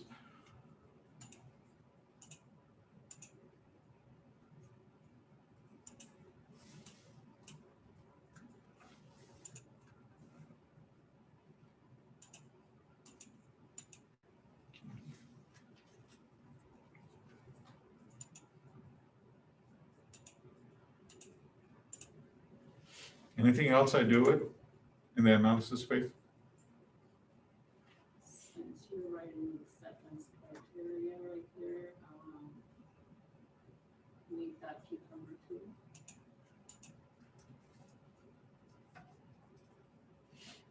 I might start doing a Gherkin, or I might start also using the Cucumber, right? Now, when you went into the Azure DevOps or the Jira, what is the first thing you had to do? Create a requirement, right? So either you're going to get your requirement in some sort of a Word document, or you're going to get your requirement into the lifecycle tool, right? So most likely, you're going to, even at this phase, analysis phase, you will be looking at those tools, right? So you'll be using either Jira or Azure DevOps here.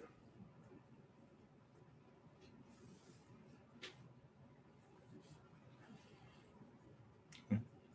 Will you only be producing test plan?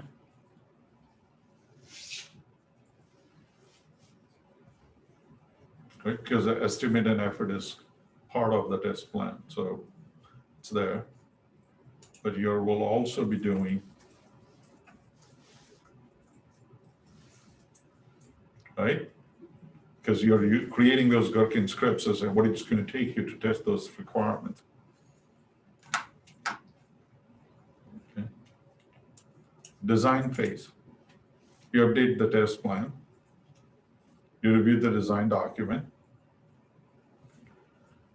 Okay. Are you creating test cases and test scenarios? What did you do first thing? Did you write the test cases or did you create the tree first? Right. So I would say probably depending on the extent, you might just start writing the create test cases, but you're going to focus much more on the test scenario at this point. Right? And then in scenario where you start writing the test cases, you may not have all the detail flushed out. Okay, what tools? Azure DevOps, Jira. I know I'm going to use the MS Productivity, right? Because we started writing it initially in the Word document. So if you not using the tool, you will be using some of those things. Okay, you wrote the test scenarios and test cases in there. Okay, now, when you do that, do you guys remember we talked about in the test plan, I'm going to create the reports, which is going to tell me how I'm progressing from the product point of view and how I'm progressing from process point of view. Where does that come into the picture? Is that the metrics? The metrics, but where does that come in the picture?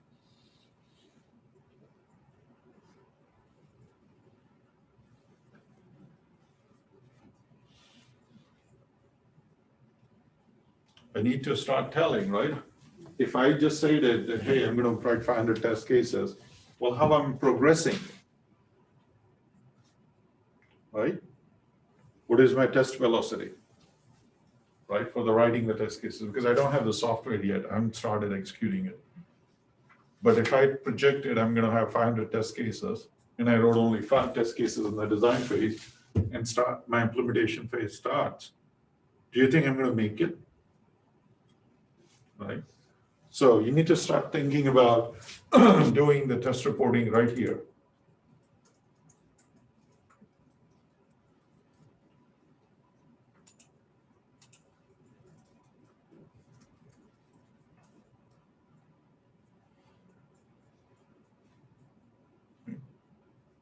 Because if you look into the defect management life cycle, the defect doesn't start in the test environment. It starts all the way from the front, right? Analysis, design. So I'm going to generate test reports. It checks about how many defects I've identified that got corrected. In this case, it'll be still more getting it clarity around the requirements or enhancing the requirements based on what my understanding was reading the design document and the requirement document.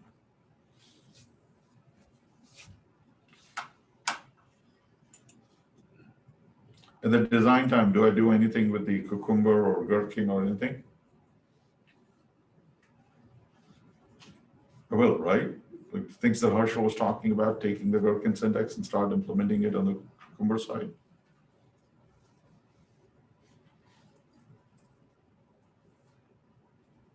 Implementation. Am I writing the detailed test cases at this point, right? Maybe enhancing scenarios. I'm also doing the reporting here because I need to continue to say how much progress I'm going to do with that.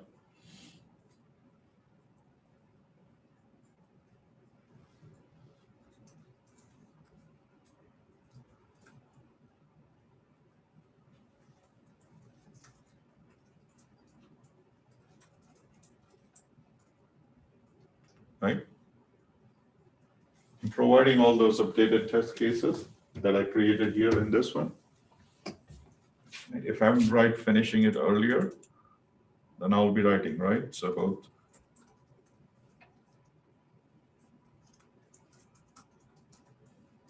New test cases.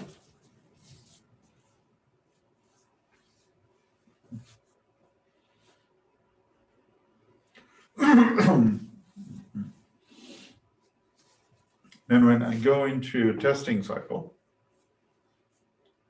you're going to execute and updating the test cases. Great. I'm going to do the defect management, but I'm also have to do the reporting.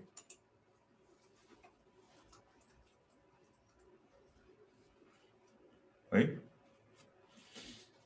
Now again, this thing, end-to-end testing and load and performance testing, not necessarily it's going to happen for every system, right?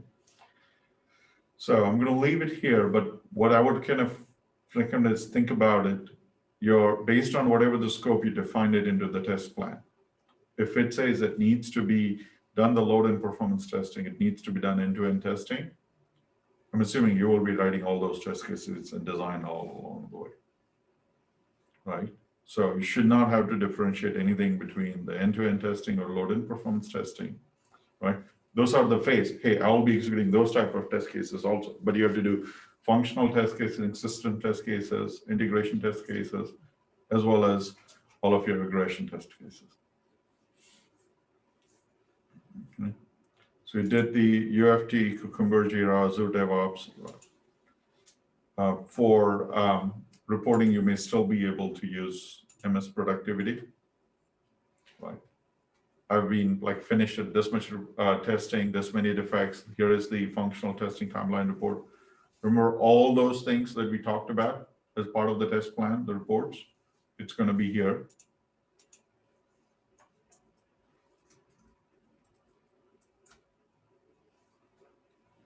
So this is also a key thing that you mentioned, Shilu, like the system readiness. Because if I'm done with the testing, a lot of tests are failing and system is not ready. That means either I need to spend more time doing testing after the development team fixes the defects. So in a nutshell, that allows me to determine that, hey, is the system ready for the users to testing it or not? Right. So that's kind of a gating criteria that I need to worry about it before I go here. Okay. And then in the acceptance case, right, you do the UAT. You actually do not just the reporting, right? You end up doing the entire management. And the reason why you need to do management, once the defect is fixed, who has to test it first before giving to users? You will be doing it. Also, if you read it back into the user acceptance testing, right, a lot of times users will essentially delegate that particular responsibility to the testing team.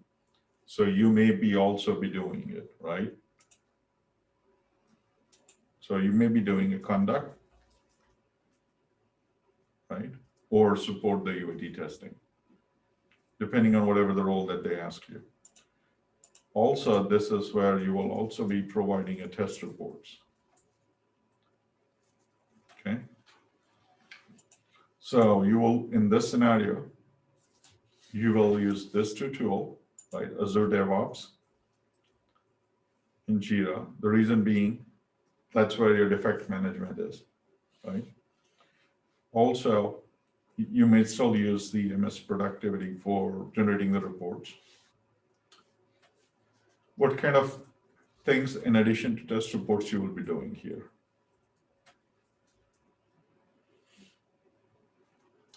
This is where the users will make a determination. Is the system now ready to go into production or not? Right? Am I happy with the system or not? Right? So a lot of times it's a go, no-go decision. Is the system ready to go live, or it still has some work to be done before it could be put in production?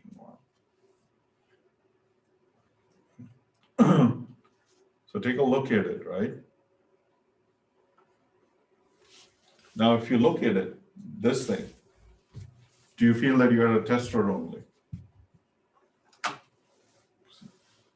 Doing a validation, doing a quality assurance here, right? As you're generating the test report, you're identifying what are the bugs, what are the situations that's happening. Are you going to meet the things on time or not? Right. And as you're doing it, you're planning ahead to do all those activities. Obviously, like your implementation and testing phase is going to be heavy on the testing, but you're also doing it a test reporting. So you're also doing a process management in terms of it, hey, how good the software is, where the bugs are coming in, which one are not that stable components of the system. Right? So you're doing the quality assurance along with the testing and identifying the hot spots and helping the team to fix those kind of things. Okay. And the reason why it's important, because remember, test is what? Validation or verification. Right? At that point, it's more of verification, right? So things is already kind of, if there was a bug, it's already present into the system by this point. Your goal is to shift it upwards first and figure it out before it gets introduced in the system. That's why it's all of this thing is very important.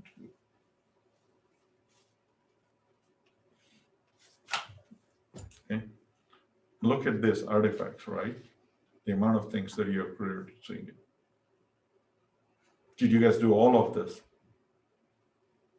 Yes, right? But you're just not confident enough to say it. So now think of this. This becomes your template, even when you go for interview. Hey, as a quality assurance person, what all you did? Oh, I did all these things at the different phases. Here are the tools that I used. Okay.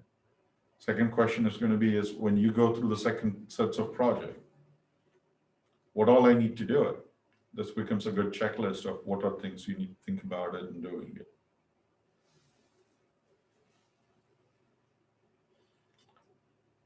One of the things that I didn't mention here, but that's something that you need to think about it, is when you go into the design and implementation, right? Harshal and I ask you to review each of those test cases, right? So you're going to be doing those review also. So it's not just the requirements review, right? And I would change this to not be reading or change to reviewing the requirements. Okay. So here I will also do it like it's test reporting. I would do it as test case and scenario reviews. Because as you go through it, before you execute it, you need to make sure that you have covered all the bases. A lot of times, if you're a team of one, then it's great, you're the only one who is doing it. But even in the agile world, when you're going it, you're constantly sitting down with the developer as well as the business analysis. Here are the test cases. Is that sufficient to validate this condition or this particular functionality?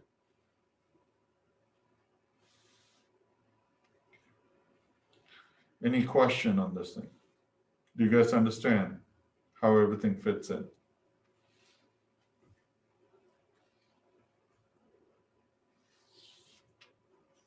So I think it's the journey that you guys have to make it. Just remember how much you had it before to how much you have now. You have to make that journey of gaining the confidence, making sure you practice enough so you go from just a high level things that you were thinking to actual all the activities that you need to do.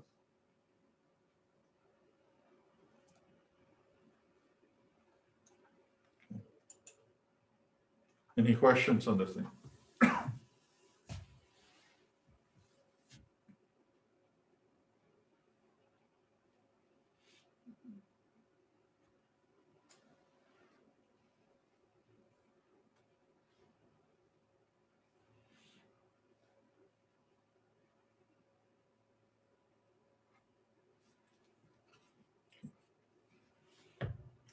Now, I think it's Herschel will send you guys this particular document so you can look through it. But here are the things that you need to think through it whenever you get into the quality assurance mindset, is you start with thinking about the requirements, validating it, making sure, can you test it? Can you validate it? And if so, what acceptance criteria you use it? And then as you go through it, you need to continuously update it, because we mentioned Gherkin here in the Cucumber, but you will also be kind of like it's just going and implementing those things as you go through it. Okay. So I think that wraps up everything that we wanted to talk in terms of this particular course. Now we need to shift the gear and say, okay, now that you learned it along the way, how are you going to apply it to the project? Okay.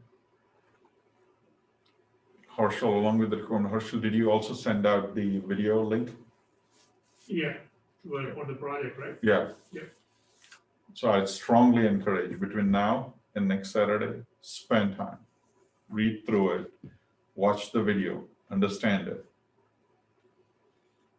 Because as a quality assurance person, the first major task is to understand the requirement. If you don't understand it, you can't write what it needs to be tested. You can't write the validation plan, how we're going to validate it.